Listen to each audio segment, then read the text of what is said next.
Assalamualaikum warahmatullahi wabarakatuh. Oke teman-teman, jadi di course kali ini kita akan belajar JavaScript dasar untuk pemula ya.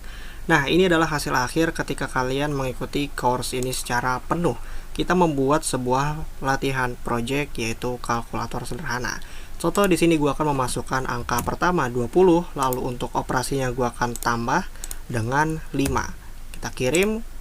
Nah, otomatis nanti ada tulisan di sini hasilnya adalah 25. Benar ya? Selanjutnya gue akan lakukan operasi pengurangan, lalu hasilnya adalah 15, benar. Selanjutnya untuk perkalian, hasilnya adalah 100 ya, benar. Kemudian yang terakhir adalah pembagian, hasilnya adalah 4, benar. Oke, jadi gimana caranya membuat kalkulator sederhana menggunakan JavaScript basic? Langsung aja kita ke tutorial videonya. Ya, sebelum kita mulai mengcoding, di sini gue mau kasih unjuk untuk agenda kita di video kali ini. Yang pertama ini adalah pengenalan JavaScript di browser ya. Karena pada dasarnya JavaScript itu sudah tertanam di web browser, guys. Di sini gue contohin pakai Google Chrome. Kita boleh klik kanan lalu inspect. Lalu kita boleh masuk ke menu konsol. Sebelah sini gue akan bersihkan terlebih dahulu ya, pencet icon ini. Kalau di JavaScript untuk menampilkan sebuah kata-kata ataupun angka, kita cukup membuat console titik log. Jadi console titik log ini setara dengan H1P span di HTML. Karena gua di sini mau mereturn ataupun menampilkan kata-kata. Nah, kalau kata-kata itu kan tipe datanya string ya. Nah, di sini gue usah dipusingin dulu tipe data itu apa, kita akan belajar seiring dengan agenda kita. Di sini gue akan mengembalikan hello world. Di sini aja kita enter. Otomatis web browser akan mengembalikan hello world. Sebenarnya ini udah termasuk JavaScript loh, guys. Kita juga di sini bisa membuat operasi perhitungan. Nah, di sini sebelum gue enter itu udah ada hasilnya. 10. 25 dikurang 10, udah ada hasilnya. Keren ya. Kita juga di sini bisa membuat sebuah variabel. Gue kasih nama A dengan nilai 10. Gue enter, lalu gue panggil A. Otomatis yang keluar 10 ya, sama. Oke, tidak usah terlalu dibawa berat, dibawa pusing. Apa itu variabel, apa itu tipe data, apa itu operasi, apa itu cara kerja ataupun workflow dari JavaScript, karena kita akan bahas satu persatu. Nah, mungkin di web browser kita sudahi sampai sini karena memang tidak begitu leluasa kita menggunakan JavaScript pada web browser. Oleh karena itu silahkan buka file manager masing-masing ya. Di sini gue buka dua seperti biasa, yang satu untuk monitoring hasil record gue dan yang satu lagi untuk menaruh file dan juga project di video kali ini. Ya, seperti biasa gue taruh di data D, lalu kode dan juga folder konten, yang dimana ini adalah project-project yang udah kita buat di video sebelumnya. Seperti biasa kita buat sebuah folder baru, namanya bebas ya, gue kasih nama aja JS dasar. Selanjutnya kita boleh masuk ke folder tersebut, lalu kita boleh buka dengan kode editor favorit masing-masing. Di sini gue buka pakai Visual Studio Code. Nah, buat kalian yang memang baru pertama kali belajar ngoding, gue saranin nonton video gue yang ini dulu tentang HTML dan juga CSS dasar. Di situ dijelaskan workflow, fungsi, terus fitur dari HTML dan CSS secara basic ataupun dasar banget. Oke, kita bisa perhatikan di sebelah kiri ini udah ada sidebar ya, yaitu folder yang telah kita generate tadi. Selanjutnya kalian boleh masuk ke menu extension. Nah, seperti biasa di sini gue rekomendasikan kalian download extension Live Server karena kita di sini menggunakan runtime dari HTML ya, belum menggunakan Node.js. Nah, tidak usah dibikin pusing dulu apa itu runtime, apa itu Node.js, kita akan bahas satu persatu nantinya. Nah, di sini kalau kita boleh teliti ya, gue menggunakan Visual Studio Code yang versi lawas sebelum 1.7.9. Kalau kalian menggunakan versi di atasnya, itu malah lebih bagus ya, lebih kompatibel. Silahkan download dulu extension Live Server karena kita bermain menggunakan HTML. Selanjutnya di sini gue rekomendasikan juga untuk mendownload extension Prettier supaya baris kode kita dirapihkan. Yang ini. Selanjutnya di sini gue juga merekomendasikan untuk auto rename tag. Ini adalah extension yang cukup wajib ketika kita menggunakan HTML. Jadi kita cukup ganti tagnya di pembuka aja, otomatis penutupnya akan terganti.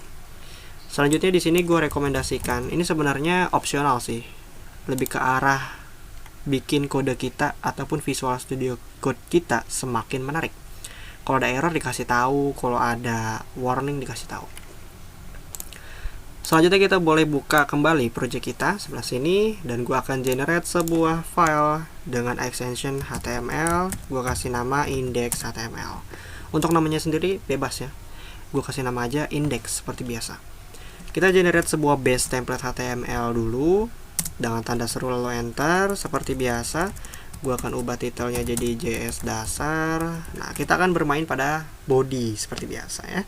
Gue akan buat sebuah div ya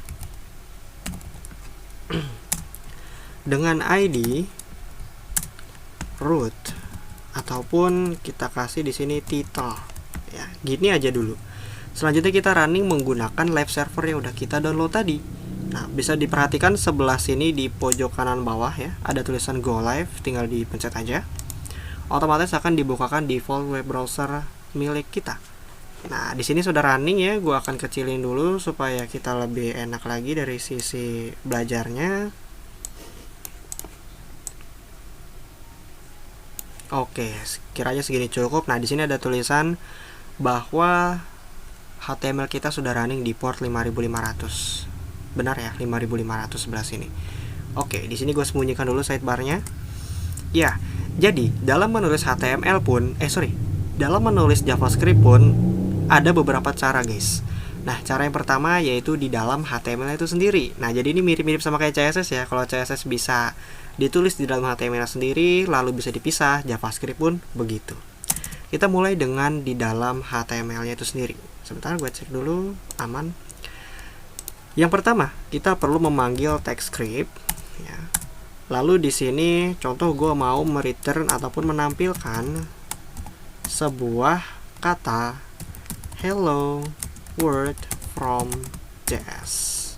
Kita save, tidak ada apa-apa yang berubah, tapi kalau kita klik kanan inspect,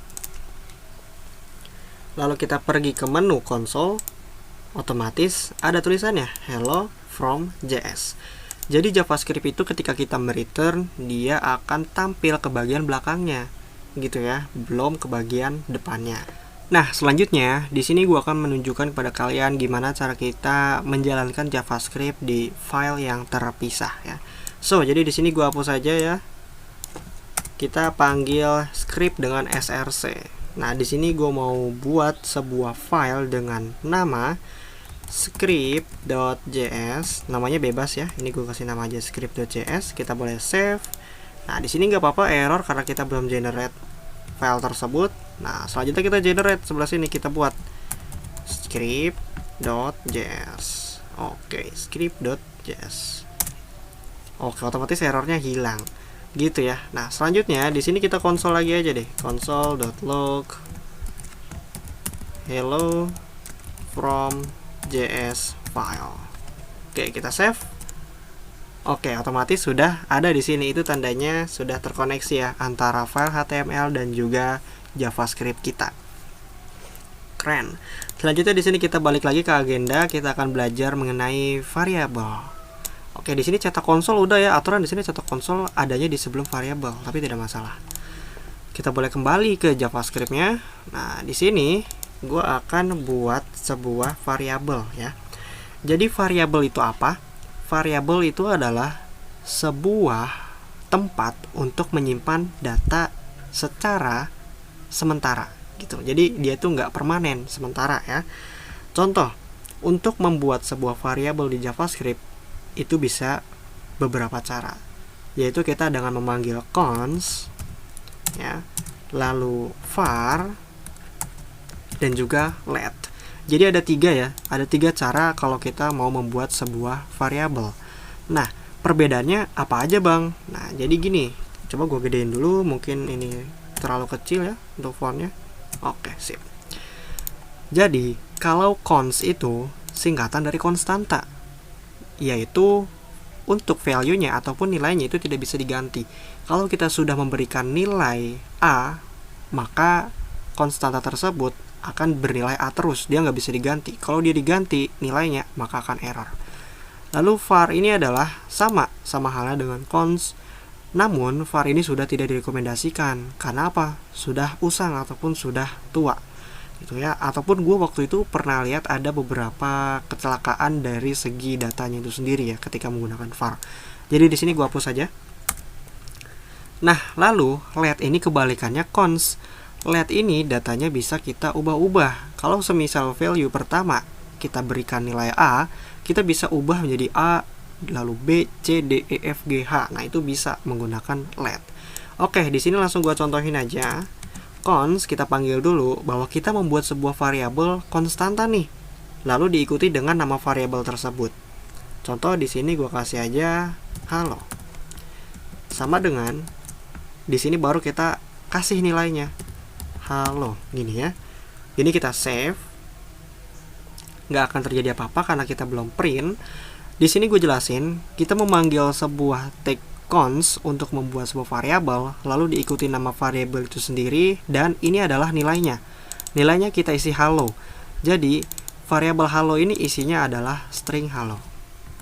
Di sini gue coba print dengan console log, masukin halo. Gini ya, sorry, L-nya 1. Gini, perhatikan pada konsol di web browser, otomatis masuk halo sebelah sini. Oke, keren ya.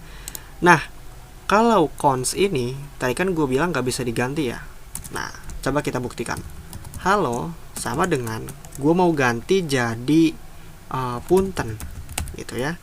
Selanjutnya di sini gue akan copy dan kita buktikan apakah bisa diganti untuk nilainya.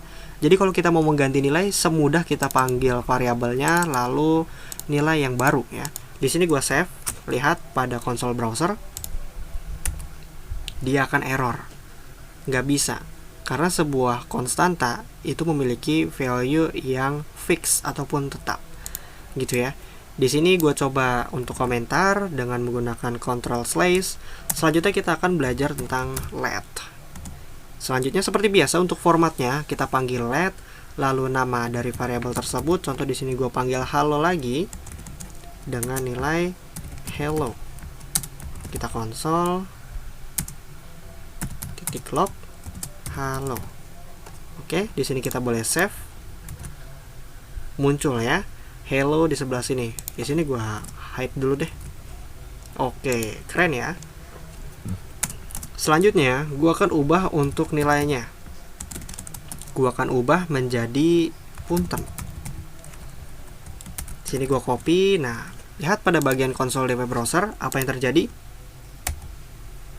Dia muncul juga.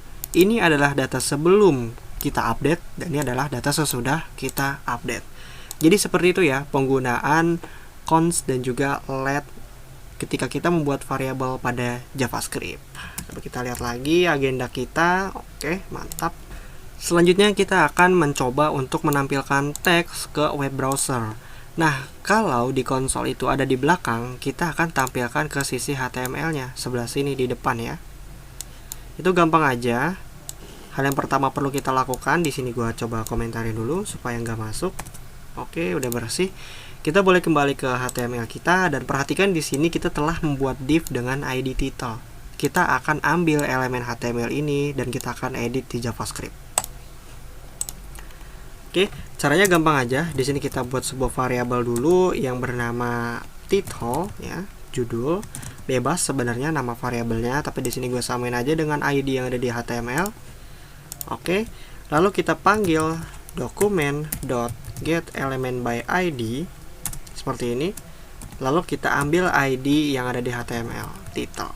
Oke, sip ya. Di sini boleh kita lihat ya, title. Di sini gue gedein dulu supaya kita lebih enak lagi belajarnya. Nah, perhatikan sebelah sini. Di sini gue membuat sebuah variabel dengan nama title yang dimana gue ambil dokumen berdasarkan ID title. Dan kita telah membuat sebuah ID title yaitu dengan tag div pada HTML kita. Gitu ya, untuk mengambil elemen yang ada di HTML kita cukup menggunakan dokumen getElementById. Oke, seperti itu. Nah, kalian nggak usah pusing-pusing dulu, apa itu get element by ID bang? Jadi ini namanya built-in function ataupun sebuah fitur yang telah disediakan JavaScript untuk kita. Itu keren ya, JavaScript canggih. Di sini gue coba kecilin dulu, mungkin di sini gue coba gabungin lagi supaya nggak begitu makan banyak tempat ya. Selanjutnya di sini kita perlu membuat sebuah tag HTML. Ya, di sini gue kasih nama aja text sama dengan dokumen. Kita create elemen baru.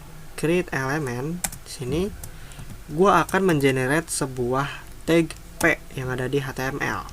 Itu ya. Nah, jadi di sini gue buat sebuah variabel baru yang bernama text dan variabel itu menyimpan data elemen HTML P. Nah, kalian boleh bebas nih mau pakai P kah, span, H1, H2, H3, nah itu bebas. Selanjutnya kita panggil untuk si variabel textnya sebelah sini, kita panggil di sini. Lalu kita masukkan ke HTML. Caranya gimana? Inner HTML. Gini. Oke. Selanjutnya di sini kita tulis kontennya mau apa. Contoh di sini hello from JS. Gini aja dulu. Selanjutnya kita panggil untuk si titelnya ini sendiri. Nah, titelnya itu apa? Div yang ada di HTML. Title titik append child. Lalu kita masukkan di sini untuk teksnya yang udah kita edit ke dalam tag P dengan nilai hello from JS gitu ya. Nah, lagi-lagi kalian nggak usah ambil pusing append child ini apa bang. Nah, itu kalau kalian kepo boleh aja browsing di Google karena ada built-in function yang bernama append child pada JavaScript. Ini berfungsi untuk memasukkan teks yang telah kita buat sebelah sini ke HTML kita supaya bisa dilihat di web browser. Oke, perhatikan sebelah sini, gue coba tutup browsernya, konsolnya, lalu gue save. Otomatis di sini muncul ya, hello from JS. Berhasil. Save, otomatis muncul juga. Begitu ya, bagaimana cara untuk memunculkan teks ke web browser.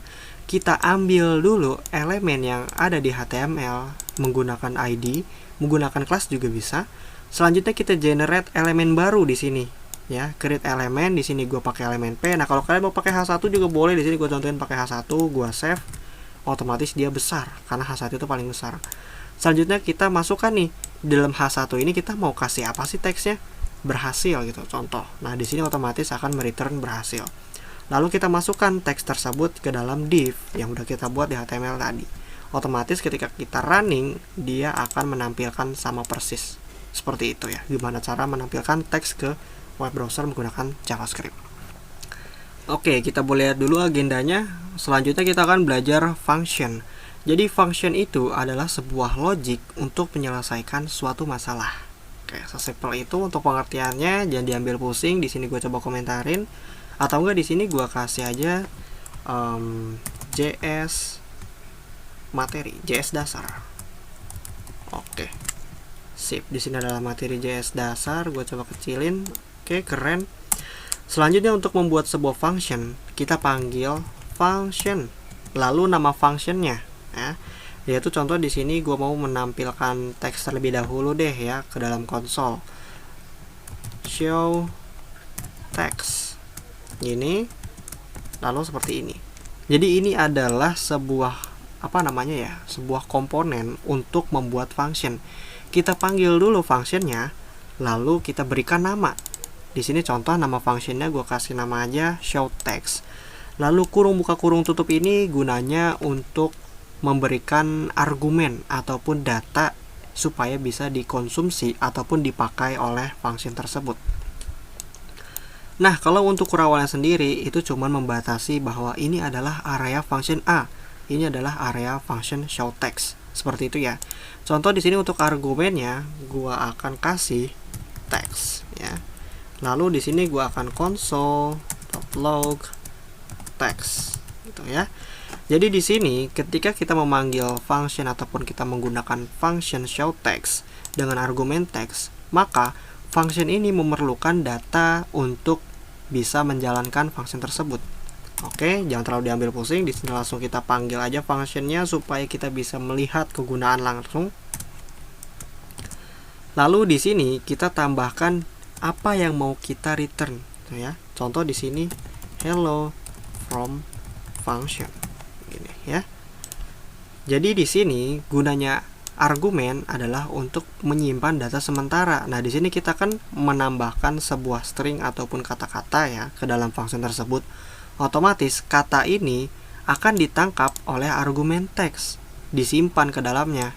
Selanjutnya teks itu dipanggil oleh console log supaya menampilkan ke layar, gitu ya.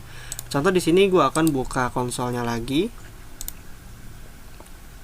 Kita pergi ke menu konsol. Nah, lihat sebelah sini kalau gue save, otomatis dia akan muncul hello from function, itu ya.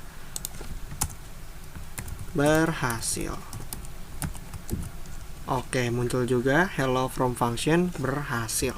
Gitu ya, itu adalah bagaimana cara kita membuat function. Ada juga dengan membuat function seperti ini.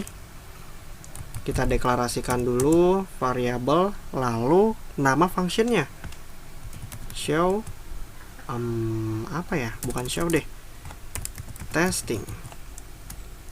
Lalu sama dengan kurung buka kurung tutup sama dengan lebih besar dari kurung kurawal. Nah, ini dinamakan arrow function ataupun fungsi panah ya, karena di sini ada seperti lambang panah seperti ini. Nah, buat kalian yang berbeda itu jangan terlalu dipikirkan karena gue pakai font yang berbeda yaitu ViraCode. Ini sama aja sebenarnya. Di sini untuk meletakkan argumennya, lalu di sini untuk menulis baris kode yang kita maksud. Sama aja, contoh di sini gue akan mereturn hal yang sama. Console.log data, dan kita akan parsing di sini, kita akan tambahkan untuk menyimpan data sementaranya. Lalu di sini kita panggil testing, kita masukkan di sini hello from arrow function. Oke, di sini gua save, otomatis dia akan tampil juga pada konsol di web browser kita. Hello from arrow function. Oke, keren ya. Selanjutnya kita akan belajar tentang operator di JavaScript. Di sini gue boleh komentarin dulu bagian functionnya. Oke, gue akan buat sebuah variabel dengan nama angka pertama. Gue kasih aja di sini 10. Lalu ada angka kedua sama dengan 20. Lalu gue bikin di sini sebuah variabel hasil. Nah, di sini gue akan lakukan untuk logikanya. Kita panggil dulu angka pertama, ya, karena kita tahu angka pertama itu memiliki value 10. Lalu gue akan tambah dengan angka kedua. Oke, sesimpel ini untuk operator di JavaScript. Kita boleh konsol hasil. Oke, perhatikan pada konsol di web browser. Ketika gue save, muncul ya 30. Itu artinya benar dan kita sudah berhasil menjalankan operasi di JavaScript. Operasinya itu sama aja. Ini untuk tambah kita pakai plus, kalau kurang kita pakai min. Benar jadi min 10. Kalau kali kita pakai bintang, benar jadi 200, dan kalau bagi kita pakai slash. Jadi 0,5 ya. Sesimpel itu sebenarnya kalau untuk dari operatornya. Karena di sini ada juga sebenarnya yang modulus, otomatis dia 10. Modulus itu kalau nggak salah hasil bagi ya. Oke, mantap. Selanjutnya kita akan belajar mengenai mengambil data dari input user. Di sini kita boleh buka dulu ya untuk HTML-nya. Untuk di JavaScript-nya gua komentarin dulu semuanya. Nah, untuk di bawah tag div gua akan panggil tag input ya dengan tipe teks. Lalu kita kasih ID di sini yaitu user input ya. Bebas untuk nama ID-nya. Gua kasih di sini placeholder angka pertama. Oh, sorry, jangan angka pertama. Masukkan data. Oke. Jadi di sini kalau kita boleh lihat di web browser ada sebuah inputan ya. Dan gue akan buat sebuah tombolnya. Button. dengan type submit. Oke. Nah, di sini gua akan memanggil sebuah event ataupun function yang ada di JavaScript, yaitu onClick. Nah, selanjutnya di sini kita isikan nama function untuk melakukan logic pengolahan dari data itu sendiri. Gua akan buat sebuah function dengan nama show data. Nah, jangan lupa karena kita memanggil function, maka kita perlu tanda kurung buka kurung tutup seperti ini. Kita boleh save. Selanjutnya kita akan buat function show data ini di JavaScript-nya ya. Kita boleh balik ke script dan di sini kita buat const show data yang tadi. Di sini gue pakai arrow function seperti ini, show data. Jadi ketika user klik untuk bagian buttonnya, oh di sini gue belum kasih ini ya, kirim. Nah, di sini sudah ada. Gue coba kasih BR supaya dia ke bawah. Oke. Jadi ketika user memencet tombol kirim ini, otomatis akan menjalankan function show data yang ada di JavaScript. Gitu ya. Nah, untuk functionnya sendiri, di sini kita akan buat sebuah variabel dulu, yaitu data text. Selanjutnya kita ambil untuk ID-nya itu sendiri dari inputnya. Dokumen get element by ID. Nah, perhatikan di sini gua ambil ID dari field inputnya, tag input. Ya, perhatikan di sini gua buat sebuah input dengan ID user input ya. Dan untuk di get ID JavaScript-nya gua panggil juga untuk ID yang ada di tag HTML input tadi yang sebelah sini ya. Bukan yang buttonnya, karena di button kita tidak kasih ID gitu. Selanjutnya di sini kita ambil value-nya, karena di sini baru kita ambil ID-nya aja nih, atau ambil tag atau elemennya di JavaScript, di HTML, kita perlu ambil datanya. Jadi ketika user mengetikkan contoh, "Hai, nama gua Fahrul." Nah, kita ambil nih, habis kita klik, kita ambil data yang ketika user inputkan, lalu kita akan tampilkan ke layar. Selanjutnya di sini gue buat sebuah variabel lagi, namanya data value. Kita panggil data text dot value seperti ini. Nah, jadi titik value ini adalah untuk mengambil data yang ada di data text sebelah sini. Kalau untuk get ID untuk mengambil elemennya aja, maka dengan kita panggil variabel tersebut lalu titik value, ini sudah ada datanya, guys. Nah, di sini gua akan buat sebuah alert ya supaya nanti muncul pop-up. Lalu di sini kita panggil aja data value. Gitu ya. Di sini kita save, lalu kita uji coba. Halo. Nah, perhatikan ketika gua klik bagian button kirim, otomatis dia akan mereturn sebelah sini halo. Hai, nama gua Fahrul. Kirim, otomatis ada juga ya. Hai, nama gua Fahrul. Itu tandanya kita telah berhasil menampilkan sebuah data dari inputan user, gitu ya. Nah, di sini yang perlu kalian teliti adalah pada pemanggilan variabel dan juga mengambil datanya itu sendiri ya. Jangan sampai ketukar, jangan sampai salah juga, jangan sampai kebalik ketika kalian mengambil ID yang ada di HTML itu sendiri. Oke, selanjutnya kita akan belajar apa lagi? Kita akan belajar converting value. Nah, contohnya itu gimana? Nah, ketika user menginputkan sebelah sini, pada default itu bertipe data string, yaitu teks huruf. Nah, supaya lebih jelasnya lagi, di sini gue buat sebuah dua inputan ya. Sebelah sini, lalu gue akan enter dia. Gue akan pindahkan dia ke bawah. Oke, jadi ada 2 BR di sini. Oke, gue save, masukkan data, kita ganti jadi masukkan angka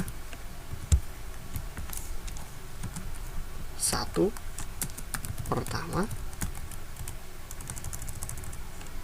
kedua. Oke, jadi seperti ini. Kita akan ambil data tersebut. Jangan lupa untuk ID-nya sendiri, karena kita sudah tahu ID itu tidak boleh sama ya.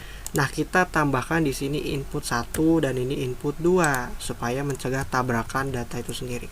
Kita boleh balik ke script kita, dan di sini jangan lupa kita tambahkan input 1 dan juga input 2 kita ambil. Di sini data teks 1 ya, di sini data teks 1, ini data teks 2. Dan di sini kita copy paste aja. Teks 2. Jangan lupa di sini diubah juga. Oke, jadi di sini tidak ada error. Nah, selanjutnya di sini gue akan melakukan sebuah operasi singkat ya, pertambahan aja. Contoh di sini gue akan buat sebuah variabel yang bernama hasil, yaitu data value 1 ditambah data value 2. Ya, jadi data yang diinputkan user di kolom pertama akan kita jumlahkan dengan kolom kedua. Nah, untuk di alert kita akan panggil hasil. Ya, di sini kita save. Sekarang kita lihat. Semisal gue mau menambahkan 10 ditambah 10. Harusnya jadi 20 ya. Apa yang terjadi? Klik kirim. Jadinya 10-10 guys. Bukan 20.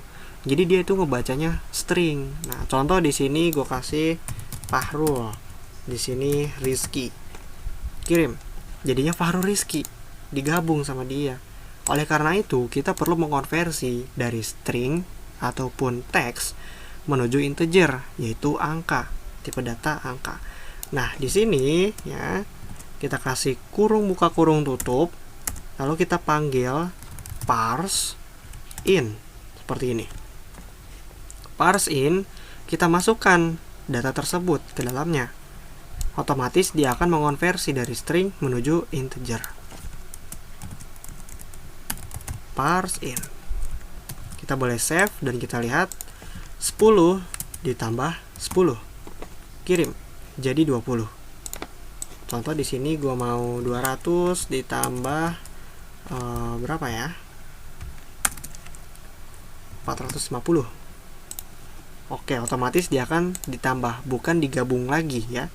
Oke, jadi di sini kita telah berhasil mengonversi sebuah tipe data di JavaScript. Sebenarnya ada banyak sih, dari integer ke string dan dari sebaliknya, terus juga ada yang kebolehan. Nah, itu macam-macam. Kalian boleh ulik sendiri. Karena memang pada dasarnya JavaScript ini banyak banget ya. Dari built-in functionnya pun banyak, dari function yang ini juga banyak. Nah, ini built-in function, nah kalau ini function biasa. Itu ya, kalian boleh ulik sendiri. Oke, selanjutnya kita belajar apa lagi? Oh, converting value udah. Selanjutnya kita akan latihan project kecil-kecilan. Sip. Karena kita baru belajar JavaScript dasar, untuk latihan projectnya sendiri kita akan belajar membuat kalkulator sederhana ya. Karena dengan kita berlatih dengan membuat kalkulator sederhana tersebut, itu sudah cukup baik untuk mengimplementasikan pengetahuan yang telah kita dapat di course dasar JavaScript ini. Nah, untuk fungsinya sendiri kita akan gunakan fungsi yang sudah ada. Kita cukup rename saja kalkulator. Dan kita boleh pergi ke HTML. Jangan lupa di bagian on click-nya di button kita ganti juga kalkulator ya, disamain. Selanjutnya di sini gue buat sebuah selektor ya, supaya user bisa memilih operasi apa yang diinginkan. Gue kasih ID di sini operator. Kita berikan opsi. Opsinya 4 aja, yaitu ada pertambahan, ada pengurangan, ada perkalian, dan juga ada pembagian.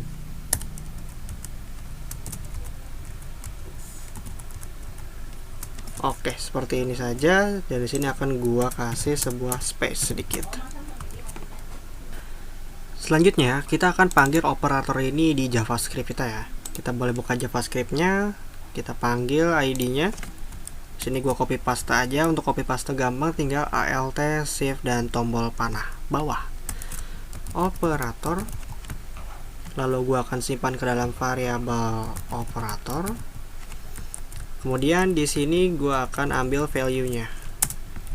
Const operator data sama dengan operator ya, titik value. Oke, nah di sini gue akan membuat sebuah logic simple aja. Ya, di sini gue hapus dulu. Untuk alertnya juga gue kosongin dulu nilainya. Oke, di sini kita juga akan belajar control flow ataupun if conditional. Jadi ketika suatu request ataupun permintaan sesuai dengan kriteria, maka kondisi tertentu akan dijalankan. Oke, jangan terlalu dianggap pusing, kita akan langsung praktekkan aja supaya lebih enak memahaminya. Di sini kita dapat memanggil if jika operator data itu sama dengan 2 kali plus tambah gitu ya. Kalau operator data yang diinputkan user itu tambah, kita akan lakukan di dalam baris blok dari kurawal ini ya. Kita akan panggil untuk data value 1, kita tambah dengan data value 2 seperti ini gitu ya. Kalau perhatikan di sini, kalau operator yang dipilih oleh user adalah plus ataupun tambah, kita akan tambah angka pertama dengan angka kedua seperti itu ya. Selanjutnya di sini gua akan simpan jumlah tersebut ke dalam sebuah variabel hasil ya. Lalu gua akan buat di sini juga sebuah variabel menggunakan let supaya bisa kita ubah-ubah untuk nilainya. Let jumlah sama dengan gua kasih 0 dulu gitu ya. Nah, kemudian jumlah gua akan ganti nilainya dengan hasil, yang dimana hasil ini berisi hasil penjumlahan kedua angka yang diinputkan oleh user tersebut. Gitu ya. Di sini coba kita review singkat. Jika user memberikan operator atau memilih operator tambah, maka kita akan tambahkan kedua angka tersebut. Kemudian hasil penambahannya kita simpan ke dalam variabel hasil. Lalu jumlah di sini yang semula 0 kita ganti dengan hasil penjumlahan tadi. Gitu ya. Selanjutnya, jika user memilih operator datanya yaitu kurang, nah di sini yang perlu diperhatikan sama dengannya 2 kali ya. Kalau user memilih pengurangan, di sini gue copy aja karena sama. Yang beda hanyalah untuk operatornya jadi minus. Seperti itu. Else if jika operator datanya sama dengan bintang yaitu perkalian, kita akan ubah untuk operatornya menjadi bintang yaitu kali. Selanjutnya untuk pembagian, else if operator data sama dengan slash atau bagi, maka angka pertama akan dibagi dengan angka kedua. Nah, jika nggak ada semua ya, jadi terakhir itu else. Kalau nggak ada, kita kasih alert di sini. Tolong berikan atau tolong pilih operator gitu. Sip. Nah, untuk alertnya sendiri di sini kita return jumlah atau kita akan menampilkan jumlahnya gitu ya. Kita boleh save dulu aja di sini. Nah, kita boleh lihat di web browser. Oh ya, sebelumnya gue mau ganti dulu. Ini nggak enak banget ya namanya JS dasar, kita ubah jadi kalkulator. Oke, keren ya. Contoh di sini gue mau penambahan yaitu 5 ditambah dengan 5, hasilnya aturan 10. Apa yang terjadi kalau gue klik kirim? 10, benar ya. Perhatikan sebelah sini. Selanjutnya untuk make sure lagi 50 tambah 5, 55. Kalau pengurangan gimana? Jadi 45, benar ya. 50 kurang 5, 45. Selanjutnya kalau perkalian bagaimana? Jadi 250, benar. Selanjutnya untuk pembagian, benar. Jadi 10, seperti itu ya. Nah, di sini gue juga akan memberitahu kalian bagaimana cara kita menambahkan kalimat terlebih dahulu ya. Di sini kita bisa panggil dulu yaitu hasilnya adalah ini. Kita kasih spasi lagi, lalu kita tambah ya dengan hasil. Kita boleh save. Kita lihat di sini, contoh gue masukkan 30 ditambah dengan 55. Kirim. Oh, nggak mau dia. Kenapa nih? Coba kita klik konsol. Kalau misalnya ada error nanti akan ditampilkan pada konsol. Apa ini? Undefined hasil is not defined. Oh, sorry. Jumlah, guys. Ya, jadi jumlah itu yang ada di sini nih, yang semulanya 0 yang telah diubah value-nya dengan hasil. Sorry, my bad. 30 akan gua tambah dengan 66. Kirim. Ya, di sini ada tulisannya hasilnya adalah 96. Oke, keren ya. Coba kalau kita kalikan 1980. Oke, keren ya. Segitu adalah hasil akhir dari belajar JavaScript basic. Kalian boleh kulik-kulik sendiri tentang JavaScript ini. Ini adalah fundamentalnya. Tutorial selanjutnya kita akan lebih membahas JavaScript lanjutannya menggunakan runtime Node.js. Jadi kita nggak perlu main HTML-an lagi ya. Kita akan full JavaScript. Oke, jika kalian menemukan sebuah kebingungan, error, kalian boleh komentar di bawah. Dan jangan lupa untuk follow Instagram gue, karena gue akan lebih sering upload dan paling cepat upload update-nya itu di Instagram. Kurang lebihnya mohon maaf. Jangan lupa subscribe dan like jika ini bermanfaat. Wassalamualaikum.